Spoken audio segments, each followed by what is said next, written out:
자, 오늘 4월 17일 마감 시황 말씀드려 보도록 하겠습니다. 사실 오늘 장이 재미가 없었어요. 솔직히. 장중 내내 그냥 지지부진 하다가 여기부터죠. 장중 내내 지지부진 하다가 장 막판에 좀 끌어올렸는데 오늘 한번 추이 볼까요?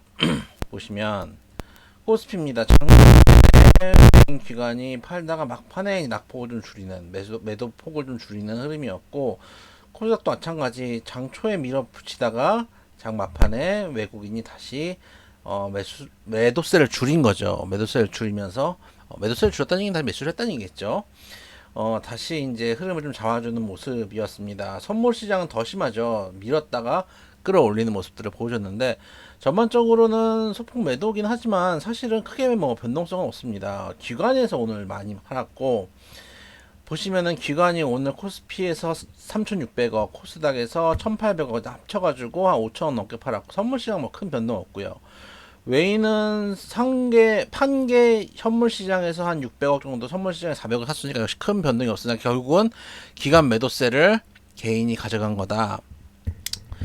사실 장이 경기 지표로만 보면은 기관들이 매도를 할 법해요.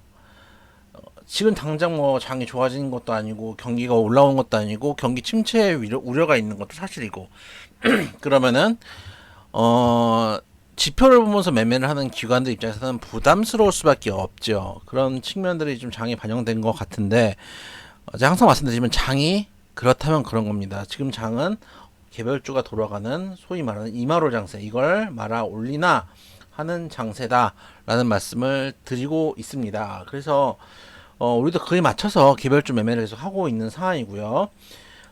상승 종목만 1250개, 하락 종목 1100개 정도기 때문에 상승 하락 종목 거짓말 비슷했고, 장 막판에 끌어올려 상승 마감했지만 장중 내내 하락 흐름 보였다. 다만 아시아 시장이, 우리 시장은 조금 후반까지 좀 비슷비슷해서 장후반에 좀 끌어올렸다라고 생각한다면은 다른 아시아 증시들은 괜찮은 흐름들을 보여줬습니다. 보시면은 오늘 항생 1.68% 상승, 상해도 1.42% 상승을 해주는 모습이었습니다. 상해도 지금 거의 바닥 잡고 올라오는 모습이었는데, 아무래도 우리나라 특히 코스닥 같은 경우가 글로벌 증시 중에서도 많이 올라간 상황이었기 때문에 아시아 시장 전반적으로 키 맞추기 해주는 정도다 라고 보이고, 내일 이제 중화권의 GDP가 나오기 때문에 거기에 대한 기대감들도 좀 있다라고 볼 수 있겠습니다. 현재 시간 지수 선물, 유럽 시장 전반적으로 상승 흐름 보여주고 있습니다.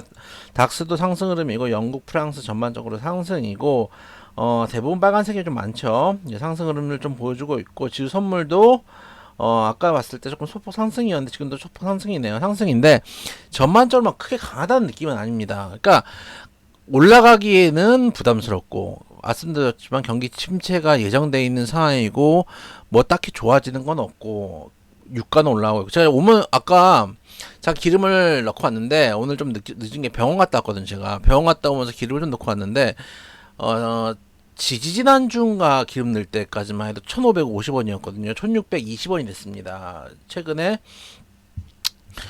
감산 이슈가 있으면서 유가가 전반적으로 올라가는 게 이제 실생활에도 반영이 되고 있는데, 그러면은 이번에 CPI 같은 경우는 잘 나왔지만 다음 CPI는 조금 안 좋을 수도 있다라고 생각이 될 수 있겠죠. 물론 근원 CPI 같은 경우는 이번에도 이렇게 싹 좋은 흐름은 아니었고, 다음에도 사실 근원 CPI 같은 경우는 유가나 식료품 같이 변동성이 큰 것들을 제외하기 때문에 큰 변동이 없을 가능성이 있겠지만은, 상승으로 움직이기에는 물가가 더 잡혔다고 보기 좀 어려운 분들도 있고, 감산에 대한 이슈도 있고, 그렇다고 하락하기에는 수급이 너무 양호한 거죠. 주가라는 건 결국은 수급으로 가는 거니까, 여기서 실적으로 간다 뭐로 간다 하지만 실적이 좋을 것 같으니까 주식을 사기 때문에 주식이 올라가잖아요.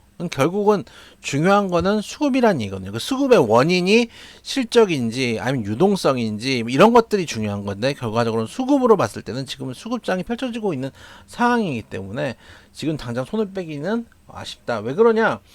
하방 베팅을 할 경우를 생각을 해볼게요. 지금 현재 시점 코스피가 2,575입니다. 근데 여기서 하방 베팅을 한다고 치죠. 너무 부담스러워. 이게 2,500 갈 때가 아닌데 라고 생각해서 하방 베팅을 하게 되면은 어떤 일이 벌어지느냐? 그래서 바로 여기서 꼭지를 잡히고 내려오면 상관이 없는데, 여기서 오버슈팅을 해버리잖아요. 실제로 갈 게 아닌데 오버슈팅에서 2500, 2650에서 2700에 가버렸다 하면은 숏을 친 게 여기서 손실이 나기 시작합니다. 손실이 나기 시작하면은 그때부터는 메탈이 흔들리면서 손절해야 되나라는 생각을 하겠죠. 손절이라는 얘기는 뭐예요? 상방 베팅을 한다는 얘기거든요. 하방 베팅 했던 걸 손절한다는 건 상방 베팅 했다는 얘기예요. 근데 정말 정작 숏을 쳐야 될 때는 이곳일 수도 있는데 오히려 이곳에서 숏을 청산하는 경우가 발생할 수도 있습니다. 그래서 하방 베팅은 제가 예전에도 그런 말씀을 이제 우리 회원님들 오래 말씀드렸는데 롱은 길게 끌고 되지만은 인버스를 옛날에 우리가 이제 코로나 때 인버스를 많이 샀었잖아요. 인버스를 살 때는 그거는 해지용이나 단기 급락을 대비했을 때 인버스를 사는 거지 이거를 가지고 연 단위로 가져가는 건 아니다. 왜냐하면은 주식이라는 거는 장기간에 걸쳐서 봤을 때는 무조건 상방위로 올라갈 수밖에 없다. 왜냐하면은 인플레이션이나 지금 같은 경우는 금리 인상의 빌미가 되기 때문에 인플레이션 때문에 주가가 빠지는 것처럼 보이지만 인플레이션은 원래 항상 존재하는 거고 적정 인플레이션이 뭐 연준에서 2%라 얘기하지만은 2% 인플레이션이 있다라고 치면은 그 화폐의 가치가 2% 떨어진다는 얘기잖아요. 꼭 그렇게 단정지어서 얘기할 수는 없지만은 단순하게만 얘기해볼게요. 2% 떨어지면은 주가는 최소한 2%를 상승해야지 화폐 가치만큼 보전이 된단 말이에요. 이 회사의 실적이 변화하지 않는다고 가정을 했을 때, 가치가 고정이라고 쳤을 때, 그 얘기는 롱텀을 봤을 때는 롱을 잡고 있어야지 상방 베팅을 해야지 무조건 이길 수 있다는 게임이에요. 주식이라는 게임 자체가 그런 게임이에요. 근데 숏을 너무 섣부르게 잡으면은 되게 위험할 수 있기 때문에 찍고 내려오는 걸 확인하고 잡는 것도 방법이다. 그래서 항상 우리는 최저점에서 사서 최고점에 팔고 싶어 하지만 그렇게 사는 게 아니고 저점에서 찍혀서 올라오는 걸 사서 한 요쯤에 사고 또 찍히고 내려오는 걸 보면서 한 요쯤에서 파는 거거든요. 그래서 무릎에서 사서 어깨에서 팔아라 뭐 이런 얘기가 있잖아요. 그런 거랑 똑같습니다. 지수도 마찬가지이기 때문에 일단 지금 장이 이마롤 장 이걸 말아 올리는 장이고 또 수급이 살아있는 장이기 때문에 일단은 거기에 맞춰서 우리도 움직이자.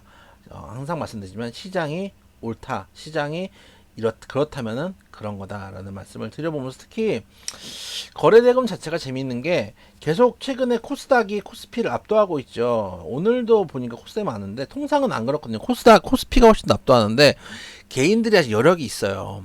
여력이 있고 코로나 때 장하고 비슷하다라는 말씀을 지지난주부터 제가 드리고 있는데 그때 한번 먹었던 사람들의 기억이 있기 때문에 금융 시스템 리스크라는 거 한번 건너갔다라고 생각을 하니까 수급이 좀 들어오는 부분도 있습니다. 이 수급이 타고 있는 상황이기 때문에 최대한 놀아보고 그 다음에 하방 베팅을 하겠다.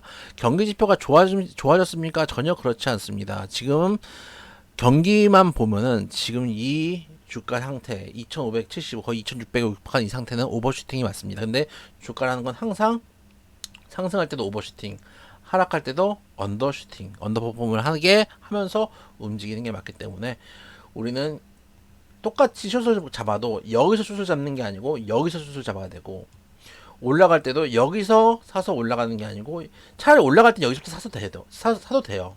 여기서부터 이렇게 모아가도 돼요. 상승 베팅은. 그런데 숏은 이때가 아니라 오히려 같은 값이어도 이때 잡는 게 맞다. 추세가 꺾이는 걸 보고 그때 판단을 하자라는 말씀 지속적으로 드리고 있습니다. 아직 글로벌 시장이 살아있기 때문입니다.